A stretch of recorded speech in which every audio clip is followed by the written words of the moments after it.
Well, the Nigerian National Petroleum Company Limited and fuel marketers under the backing of the Independent Petroleum Marketers Association of Nigeria on Tuesday clashed again over the removal of subsidy on petrol.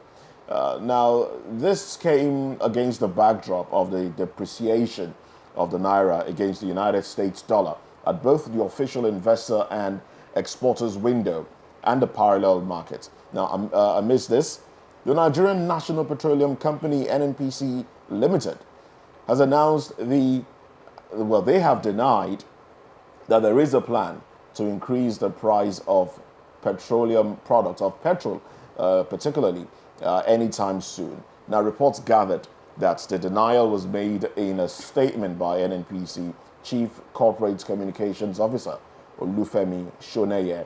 In addition, they further dismissed reports that it clashed with oil marketers over petrol subsidy removal.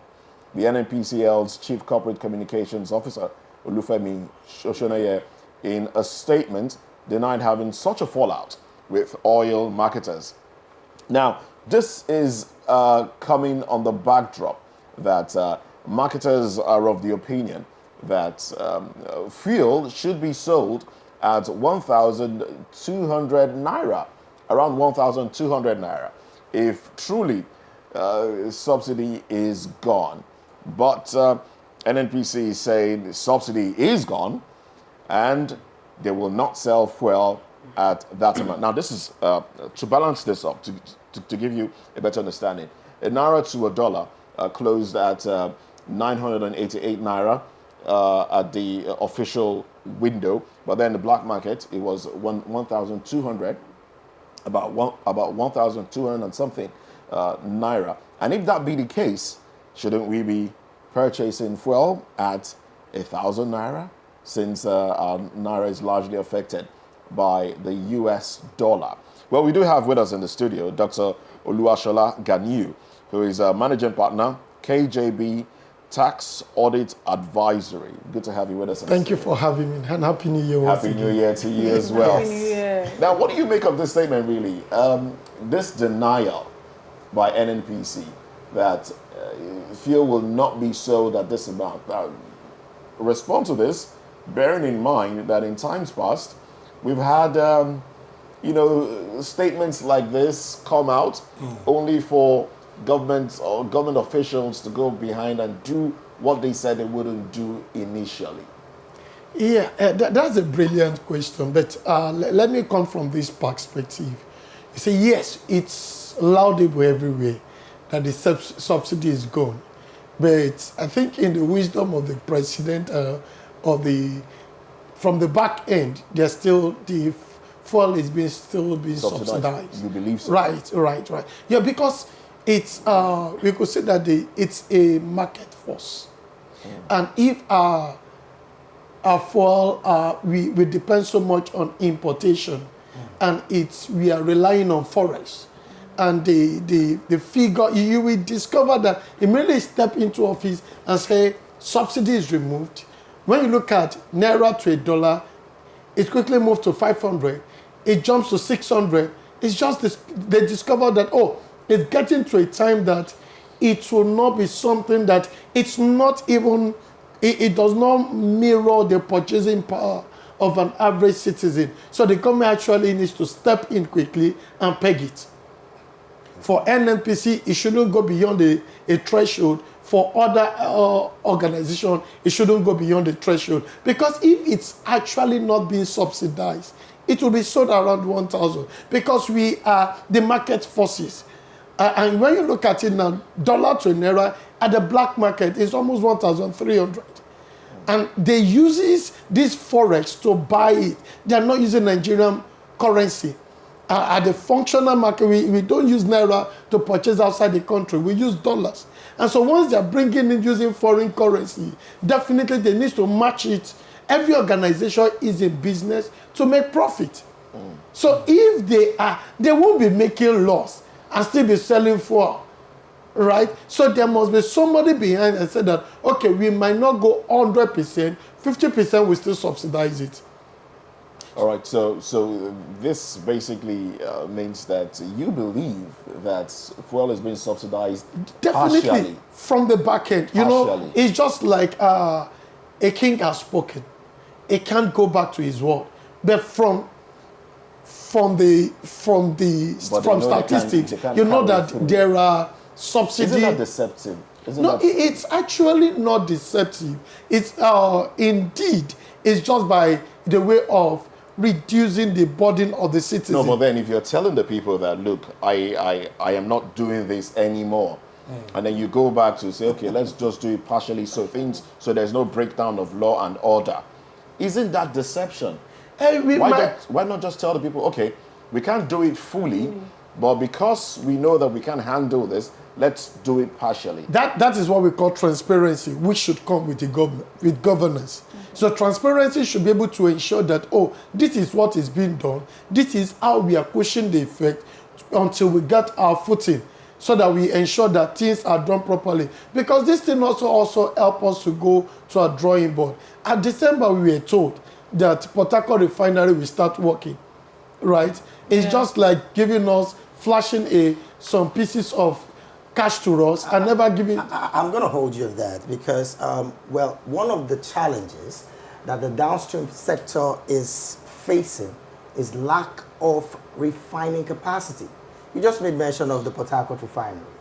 Now, my question is, of all of the money that has been made since the declaration of the fact that there is no more subsidy, because let's face it, when you say there's no more subsidy, there should be money getting into the country and of course into that sector. What happens to the refineries that you promised us? And I'm talking the government now. What, in your opinion, do you think is the reason why, one, the Port Harcourt refinery is not delivering as promised? I mean, one of the things they said is plant 5 in the refinery now, the Port Harcourt refinery is the only thing working. Why is there no person coming to directly tell Nigerians what the situation of that refinery is? That is the gap in the system. Also, I just want to drag you back a bit, right? When you look at it historically, right, and say that the Port Harcourt refinery has been said it's going to work, and which means that they are not telling us the truth. And we always come on board and say that let's make it PPP, public-private partnership. Because it will just make it like a white elephant project that will never see the daylight, right? Because it will keep pumping money into it. And there's some kind of cartel that says that this thing is not going to work. And also, I will also let you to know that when we look at subsidy, subsidy itself, as the name implies, it's not saying that the money is being generated. We are pulling money from another, taking resources from another revenue aid to be able to subsidize this. And we say that this money from this revenue aid, we don't want to touch it again, so we are not subsidizing it. So it's not that there's a money here that is generating it. So this thing should cost us 100 million. Right? And we don't have 100 million. Let us pull 50 million from this and pull it here to be able to reduce the burden on the people. The question is that when you look at it, it is being said, and statistics also have it, most of these companies or organizations that claim subsidy, most of them, the filling stations are not working. They are not operational. So, and these are, you know, one of the, we appreciate and we laud, we give an applaud yesterday when the Minister of Humanitarian was nipped to the board and invited by EFCC. We talk about political will. So do we still have this political will to nip to the board those people that are behind this scenario, preventing it from operational? So if we have such a thing like that, we should be able to question them and query them and say that, oh, these people should be disciplined decisively. Look at what is happening to Dangote refinery. I think the man has started lifting some fuel because this is private. He spent so much money on it and he will not allow it to go merry-bound. So if we can run our refinery with private mentality, it's going to work. I make an instance of this oil company in Saudi Arabia. Aramco. Right?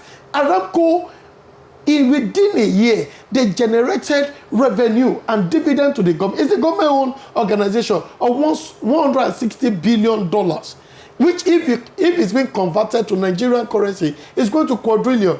And if you are saying that Aramco is big, NNPC should be able to account for should be able to match 25% of Aramco. So NNPC itself should be able to deliver at least $40 billion. Do you get it? So the question is that, what are we doing? Who are the people behind this? And when we talk about putting things in place, making things getting better, we see that the NNPC board is being structured.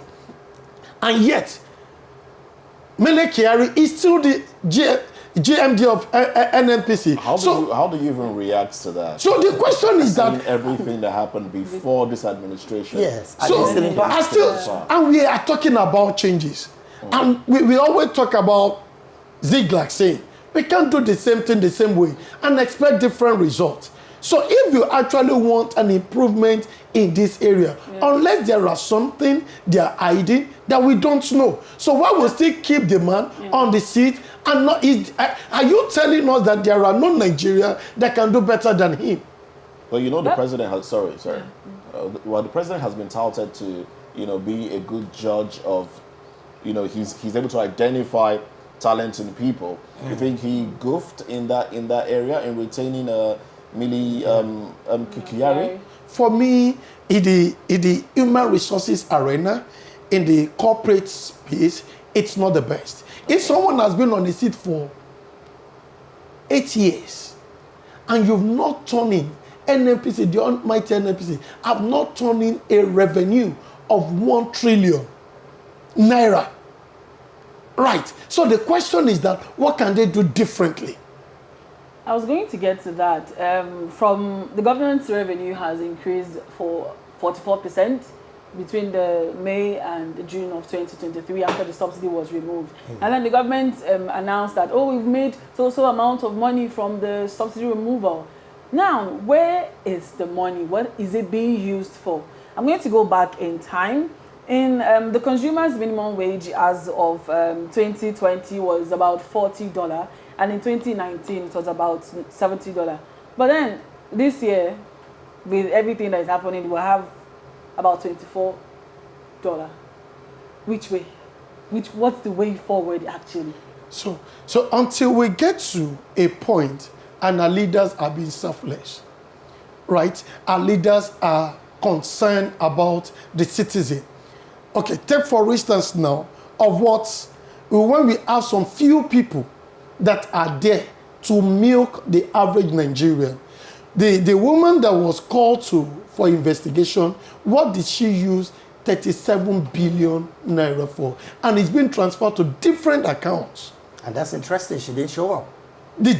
Yes, we talk about processes. Yeah. They invited her, she didn't show up. The next thing is to arrest her, right? The question is that, are they going to arrest her? And another thing is that, after the investigation, what will be the result? Will she call names? Right? The question, she might not even call name, right? Oh, well. What happened to Adi Sirika? Everything has gone to the ball. What happened to Abdul Rashid Bawa? He's working as a free man. Very soon, nothing will happen to Emefiele. Are you sure about that? You see, the only thing is just, you see, there's a saying that we only have charisma. We don't have action. Right? Okay. We can only display. And after some bit of display, we make a lot of noises here. Have we used some people as a deterrent? If you are talking about someone that has that does give it to South Korea, give it to China. Once you are caught and it's been investigated, they hang you. So once you use such a people as a deterrent, everybody will sit right. Nobody no average rich man or wealthy man wants to die, right? So once when you use a person as a deterrent, as an example for others, you say that people will sit tight and things will begin to fall in place. All right, let me take you back to this conversation of NNPCL and the Port Harcourt refinery. NNPC has said, regardless of the fact that the Port refinery will come upstream, and Dangote refinery, which has received its fourth crude now and will start production soon, there will still not be a significant reduction in the purchasing of in the pump price of fuel. How do you react to that? The thing is just like the capacity. But the question is just like, let them start working first. You don't grow tall a day. As you improve the capacity for production, and as we speak, there are some private individuals that have started establishing their own refineries.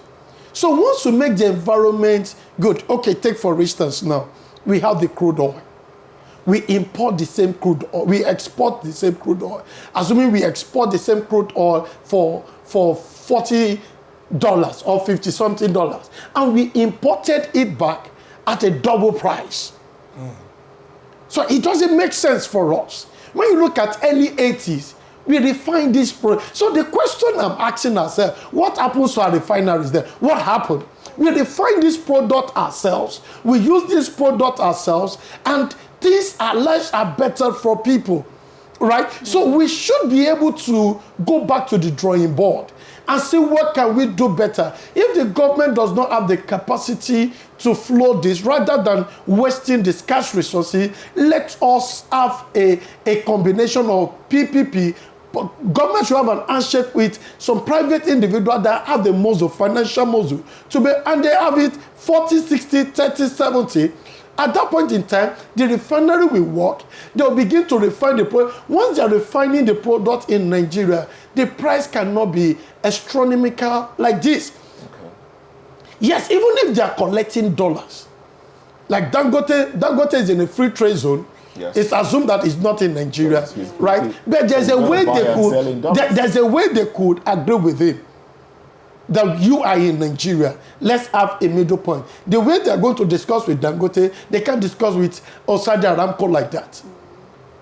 And if you look at it, until we get to the drawing board and say that this thing, we have the capacity to do this ourselves, and this will make our economy to improve. If a fuel is being sold per liter at 1.2, ask me, does the purchasing power of citizens, does it increase? No. Even the OSIFO is still fighting that the minimum wage is still not increasing. So what should we do? So the purchasing power of citizens are not increasing, and the government itself, it's not doing well by ensuring that the citizens be able to match up with the product. So all these things needs to be brought into proper perspective. And so multinationals are also leaving the country. These multinationals that are leaving the country, they are downsizing over 5,000 staffs. So if these 5,000 staffs has been turned to the labor market, what do you make out of it? It's going to affect our GDP, our gross domestic product. The purchasing power of people will be reduced. And for an average staff that is being employed, it has a minimum of 10 people that is hanging on him or her. So indirectly, they've not actually downsized 5,000 people. They've turned back to the labor market almost 100,000 people. Now let me, when we gave the prologue at the beginning, we talked about no smoke without fire, and when marketers purchasing gas said, look, because of the dollar to naira exchange rate and what they were, how much they were getting it, the price of gas was going to go up. NNPC came and said, no, that's not going to happen, But then gas went up during December. We saw that gas started selling for how much again? I think almost $1,000. Almost kg. Yes. Now we are having the same thing. It seems to be. Does it seem like government is weighing the reactions of Nigerians before they know whether to increase this or not? And then I would like for you to also marry that to the fact that if truly government is paying 50%, marketers are actually saying the 50% is even going up. All right, it's no longer half of what they used to pay. It's now increasing because dollar to naira, the strength of the dollar against the naira is increasing. The naira is being weakened every day. If that be the case, how else is government getting funds? Wouldn't government be taxing the people a whole lot more to be able to recoup some of these monies that it's spending on subsidy? There are sources of different revenue to the government, right? But the question is just like, how do we maximize our revenue sources? So when we look at it historically, right, each of the revenue head of the government also turn in some inflow to the government. But rather for us to be able to marry it together, we discovered that some of this inflow gets to some private individuals' pocket. As we speak, we have over 200 taxes. Over 200 taxes that an average citizen are paying in Nigeria, right? So the question is that out of all these taxes, only 7 of them gets to the government. So the question is that what happened to over 193 taxes? So until we are able to block all the holes in which the things are dropping, so we won't be able to account for the total revenue that flows to the government. You say Nigeria has a lot. Look at now. We have a lot of revenue heads that can bring to us. In Zamfara, we have gold there. But nobody can go there. The illegal miners are mining the gold. And they are airlifting the gold from Zamfara to Dubai. And there's a market in Dubai where they call the market where they sell Nigerian gold. So these gold are very costly there, and it's not benefiting Nigeria. So does the government, the minister in charge of it says that, oh, these are powerful people. Will we fold our hands and allow the powerful people go away with the resources of Nigeria, and average citizen will be suffering? And also, the government does not have money to spend to be able to administer its operation. And so, when we look at it strategically now, we know all these people. We know where they're coming from. We know where they're sitting on. The government can even come as a dialogue with them. We know you've done a bit. Stop all this. We can use our government power on you. Stop all this. Let us take over it. All the ones you've done, you are forgiven. We won't probe you, but we want to use these resources for an average Nigerian. So you now discover that most of these resources, the government will be able to utilize the resources very well. We have cocoa in Nigeria. And imagine, because we cannot refine it, they will export it to the European world. And the European world will turn it to chocolate and sell it back to us at a higher price. So these are things that once we can look inward and we can establish an industry, that is the reason why we fought against distributing money to an average citizen. Saying 15,000, 25,000 for 3 months. Then the World Bank says that, oh, even this money has not been distributed. In our record, we have 99.9% of the money that the $800 million has not gotten to the end users. So when you talk about 99.9%, approximately showing that 100% of the money has not been used for the purpose. All right, Mr. Ganiu, I really want you to, I want to switch this conversation to another part. And I'm going to talk about security. The Nigerian government have before now given Tompolo a hand to secure Tantita, to secure the well, I don't want to call it the the very vicinity where our crude is staying.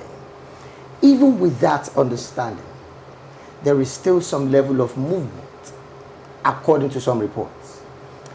What do you say to that level of action from the government? That's one. Two, the NNPCL, you just said it some few minutes ago, is supposed to have remitted at least 1 trillion naira. Nothing has been done. who is auditing the NNPCL accounts? You also said, now this is his third one, so I would need you to follow my third one. The third one here is, you also said taxes in Nigeria is not monitored and measured properly. There is a single treasury account that the former administration brought into power, and I think it's been continued presently. No, it's been stopped. So maybe, okay, because I know the first person that pulled out was the FCT, where Yesa Wiki asked that the government take them off. But my question is, with all of this level and measures, why do we still have all these figures not coming into the coffers of the government by the not forgetting that the NNPCL is where Nigeria is solely dependent on when it comes to getting her funding? What do you say to all of this? A very good question. NNPC should not be, it should be NNPCL, right? It's now a public quoted company. Is it truly? Is it really? So the question is that it should be run with that mindset. That's why, on the real sense, in line with corporate governance, all the boards should go. All the top management should go. Because, you know, when the new investors come, it's now a public quoted company. All the board will be changed. The senior management will be changed. And it will now be run in a way that it will bring more profit to the organization. Because for it to become an NNPCL, it shows that it is not being run properly. That's why they make it a public quoted company. Okay. So once it becomes a public quoted, indirectly you should have a shareholders. You have some stakeholders, which should dictate what should be happening in that arena. But it's more or less that the government is still holding 100% that it won't go. So, and if we continue in this pace, we'll still find this thing, the whole thing, the process not changing. Right. You talk about Tom Polo. There was a time he came out and said, hey, this is not my problem. The Navy personnel are being compromised. They are the one lifting the oil themselves. He said it in the open that, so it is their word against their own. So they can't challenge them. So if it's happened like that, what should we do as a country? These are the people that are supposed to protect us. They are the one that is now also taking our resources. Look at what happened. Let me just take a stretch back. What happened during in EFCC the other time? 2 EFCC guys, we are fighting on a property they seized from someone and won't kill each other. So if there is no self-interest, if there is no conflict of interest, why will you be fighting on it? So the people that are supposed to nip to the ball, the criminals, indirectly, they are criminal in court. Right? So the whole thing shows that we should be able to put things right. We should be able also, if we have, the difference between US, UK, and Nigeria, they are not major difference. It's because they have system in place. You can't be working in the UK and carry 1,000 pounds. Once they pick you, you will tell me where you get that money from. And that's one of the allegations against the former Senator. 1,000 pounds. Now let's sorry to interrupt you. Let's bring this back to context now. If there be a clash between the marketers and NNPCL about the subsidy going, not going, half partially paid, not partially paid, fuel purportedly to be sold for a certain amount, and NNPC is saying there's no plan to increase it. We know that fuel will not get to petrol, PMS, will not get to the common man, to the ordinary Nigerian, if the marketers don't lift and supply. What do you think this potential conflicts, I use that word loosely, will do to the common man if not handled properly? I think it should not snowball to a situation should where not or will not. it should not or will not snowball into a situation we can't undo. Because I know they will come into it. Because they cannot afford. An average Nigerian will not. Yeah, we might make noise, but I can tell you for free, it's not even for an average Nigerian to purchase it. The question is just now that some businesses will technically close down. Because there are some fiscal responsibility that the government should provide. You run your business on your own gen. Your gen is usually either diesel or fuel, right?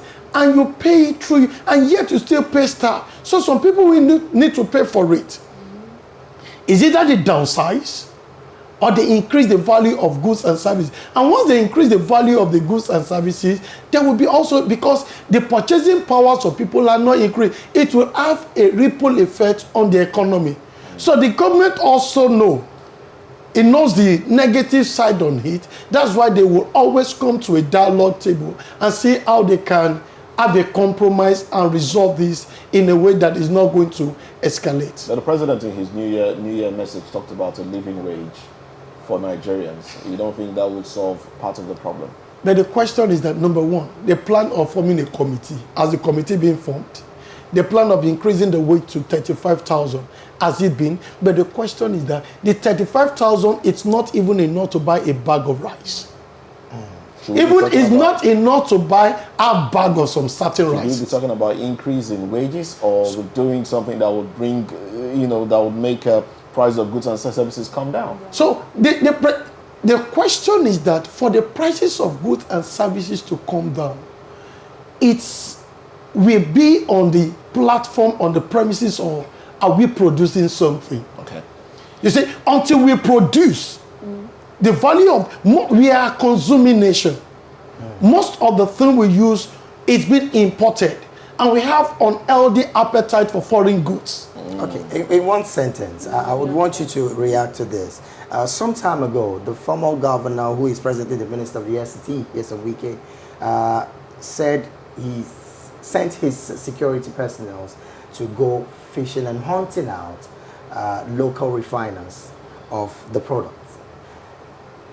Do you and would you support that the present administration, and I'm talking about the federal government now, should they support local refining?